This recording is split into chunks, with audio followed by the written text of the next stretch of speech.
नमस्कार साथियों, आपका साथी डॉक्टर एंथनी राजू एडवोकेट। और आज मैं बात कर रहा हूं, एक बहुत ही इंपॉर्टेंट मुद्दा है कि the protection of children from sexual offences act 2012 है क्या, पॉक्सो एक्ट है क्या। सेक्शन 3, सेक्शन 4, सेक्शन 5, 6, 7, 8, 9, 10 ये सेक्शन है क्या, और इस पॉक्सो एक्ट का बनाने का मकसद क्या था।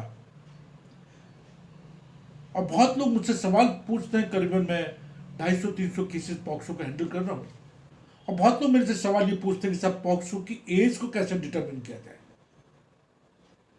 पॉक्सो में जो लोग फंसते हैं या फंसाए जाते हैं उनकी एज को कैसे सही साबित किया जाए, या पॉक्सो में सजा कितनी है, या पॉक्सो में अगर हम झूठे फंसा दिए गए हैं तो हम इससे कैसे बाहर आए, या पॉक्सो में अगर हमारी झूठी एफआईआर हो चुकी है तो उस एफआईआर को हम कैसे रद्द करें, या पॉक्सो का मामला कई सालों चल रहा है और उसमें अभी तक जजमेंट नहीं हुई है तो उसमें हम क्या करें। तो ऐसे बहुत सारे सवाल साथियों मुझसे पूछते हैं लोग, और हमें इसका जवाब भी देना पड़ता है। और मैं आपको बता दूं कि जब ये सेक्सुअल एक्ट बना, पॉक्सो एक्ट बना, तो इसका सिर्फ एक ही मकसद था कि कैसे हम अपने बच्चों को यौन शोषण से बचा पाए। ये इसका मेन मकसद था। लेकिन जो हम अभी केसेस हैंडल कर रहे हैं उसमें मैक्सिमम हमने ये देखा कि misuse of the POCSO act.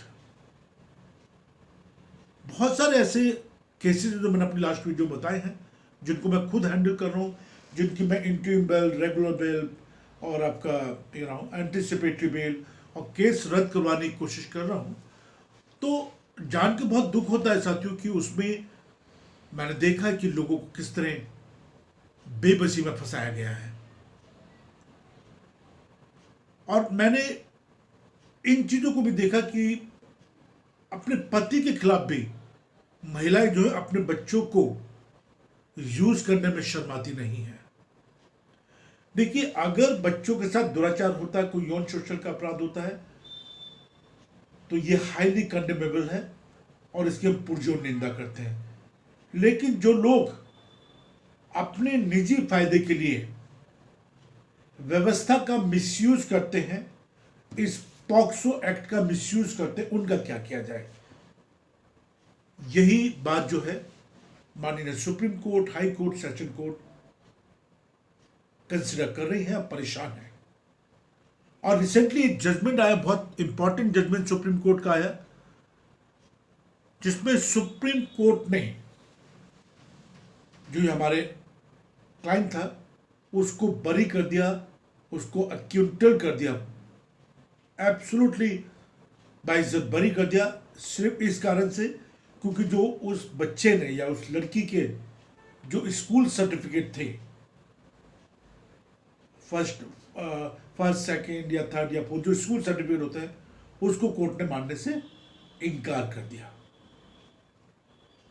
Court ने माना कि जो 10th का सर्टिफिकेट होता है उसको एज को हम एज मानेंगे, और 10th के नीचे के जितने भी स्कूल के सर्टिफिकेट होते हैं उसको सुप्रीम कोर्ट ने एज प्रूफ मानने से इनकार कर दिया। कई बार हम देखते हैं कि 164 का बयान, अब एक 3 साल की, 4 साल की, 5 साल की, 6 साल की बच्ची 164 का क्या बयान दे सकती है। वो तो वही बयान दे सकती है जो हम उसको टीच करेंगे, जो हम उसके दिमाग में भरेंगे, वही बयान 164 के बयान में देती है। अब 164 के बयान में हम ये पूछते हैं कि बेटा ये गिलास है, ये पेंसिल है, ये मम्मी है, ये पापा, ये सवाल 164 के बयान में बच्चों से पूछे जाते हैं जो 3, 4, 5 साल, 6 साल के बच्चे होते हैं। और मेडिकल रिकॉर्ड और मेडिकल रिपोर्ट, ये सारे डॉक्यूमेंट बहुत इंपॉर्टेंट होते हैं साथियों। और अगर मेडिकल में कुछ नहीं आया है तो ये बहुत अहम प्रूफ बनता है। और कई बार साथियों लोग मेरे से पूछते हैं कि साहब हमारे बच्चे को सजा हो गई है, हमारा बच्चा बेगुनाह है। देखिए, माननीय कोर्ट को हम ब्लेम नहीं कर सकते हैं। हम कोर्ट को कैसे अपने मुद्दों को समझाते हैं या कैसे हम अपने केस को रिप्रेजेंट करते हैं या पेश करते हैं, ये उसके ऊपर डिपेंड करता है। और क्योंकि पॉक्सो का मामला अपने आप में बहुत गंभीर मामला है, मैं इससे पहले कि वीडियो को आगे बढ़ाऊं, मैं आपसे बस सिर्फ एक हाथ जोड़ के विनती कर रहा हूं कि प्लीज़ आप लोग चैनल को जरूर सब्सक्राइब करें, लाइक करें, कमेंट्स करें, क्योंकि इस चैनल पे हम लोग बहुत सारी वीडियो डालते हैं और जो हाई कोर्ट, सुप्रीम कोर्ट की जो जजमेंट होती हैं उनको सरल और सिंपल भाषा में आप तक पहुंचाने की कोशिश करते हैं, जिससे कि आपको अपने ज़्यादा से ज़्यादा के अधिकारों का पता हो। इसलिए वीडियो बनाई जाती है और नेचुरली टाइम लगता है वीडियो बनाने में। तो बात वही आती है कि जो पॉक्सो में एज के लिए स्कूल के जो सर्टिफिकेट हैं बिलो 10 से नीचे तक जितने भी सर्टिफिकेट है वो मान्य नहीं है, और उनको अगर मानना भी पड़ा तो किन परिस्थितियों में माना जाएगा ये कोर्ट के ऊपर डिपेंड करता है। लेकिन 10th में जो एज लिखी जाती है वो कोर्ट के हिसाब से सही मानने में मानी जाती है। और मैंने जैसा हमेशा कहा है कि अगर आपने अपराध नहीं करा है तो उसमें डरने की जरूरत बिल्कुल भी नहीं है। अपने ऊपर हुए हुए इस एफआईआर के लिए अपनी तैयारी करें, एक अच्छे अधिवक्ता से, एक सीनियर अधिवक्ता से उसकी फी देकर उससे बातचीत करें, अपने केस के बारे में डिस्कस करें। और क्योंकि हम लोग सब सीनियर्स हैं और पॉक्सो के ज़्यादातर मामले हम लोग करते हैं, पॉक्सो के हो गए ये ज़्यादातर मामले हम लोग करते हैं, रेप के मामले करते हैं, दहेज हत्या के मामले करते हैं, तो ये चीज़ हमारे दिमाग में भरी हुई है। और एविडेंस की चेन जो है वो बहुत इंपॉर्टेंट होती है, चेन बनाना बहुत ज़रूरी है।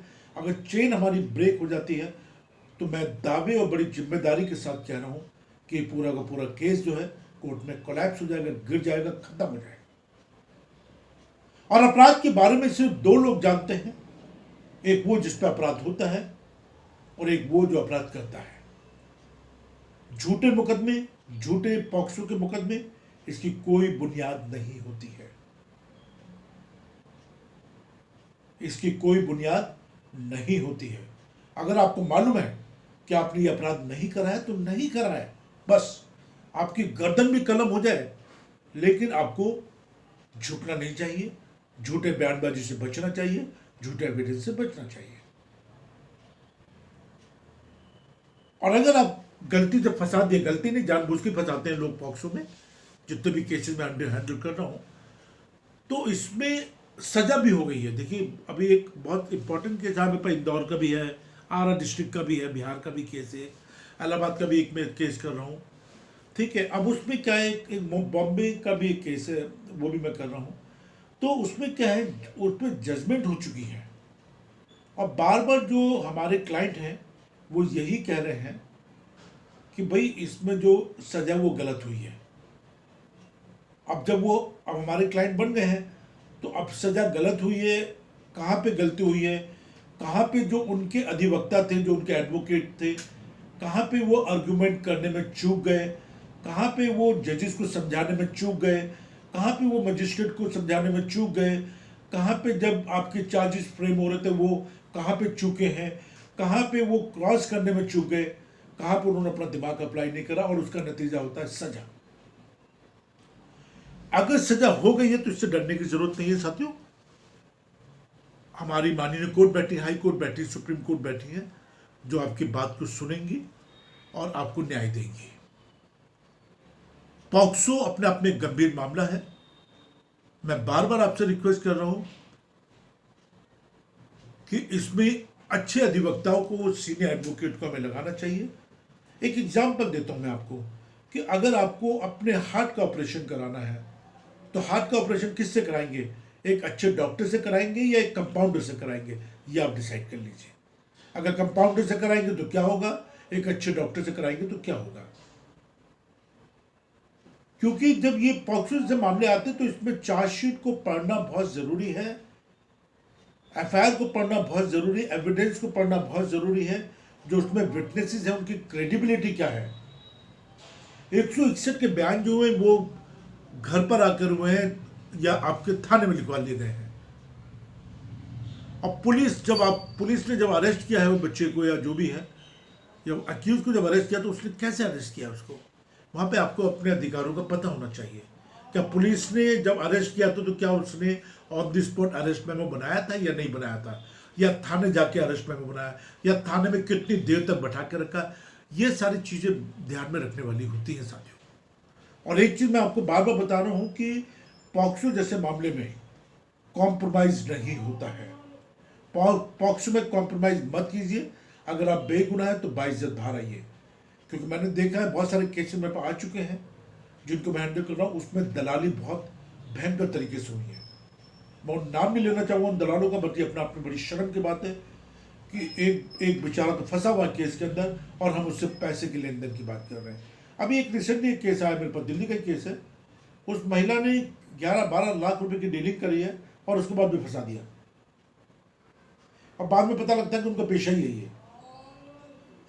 अभी एक कानपुर का केस आया मेरे पास में, उसमें भी ये पता लगा उस बच्ची का, उस जो महिला है उसका पेशा ही यही है, बंदों को फंसाना, उनसे पैसे की डिमांड करना, और बाकी तो दलाल आ ही जाते हैं, उसकी तो टेंशन नहीं है।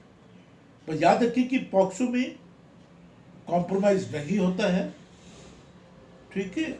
ये मेरी बात को आप बिल्कुल दिमाग में रख लीजिए कि नॉन कंपाउंडेबल ऑफेंसेस है, कॉग्निजेबल ऑफेंसेस है, ग्रेव ऑफेंसेस है, गंभीर अपराध है। और अपने बच्चों का ध्यान रखिए, शिक्षित कीजिए उनको, अपराध मुक्त कीजिए। ये मेरी बार बार रिक्वेस्ट है आपसे और प्रार्थना करता रहता हूँ। इस चैनल को भी आप सब्सक्राइब कर लीजिए। मुझसे जब भी कभी आपने बात करनी हो, मेरा नंबर है 9873005424। इस पर आप मुझे कॉल कर सकते हैं, व्हाट्सएप कर सकते हैं, SMS कर सकते हैं। और हमारी जो टीम हाई कोर्ट या सुप्रीम कोर्ट में काम करती है उनको भी आप अपने साथ में इंगेज कर सकते हैं। बट बार बार मैं कह रहा हूँ, पॉक्सो के मामले बहुत गंभीर होते हैं, बहुत गंभीर होते हैं। इसमें 20 साल तक की सजा है, इसमें सारी उम्र की सजा है। अब जो नए कानून आ रहे हैं उसमें तो मौत तक की सजा है। तो प्लीज़ अपना ध्यान रखिए, अच्छे एडवोकेट से सलाह मशविरा करें जो आपकी बात को समझ सके, आपके बच्चों को बचा सके। जय हिंद, जय भारत। और अपना ध्यान रखिए, ये मेरी बार बार आपसे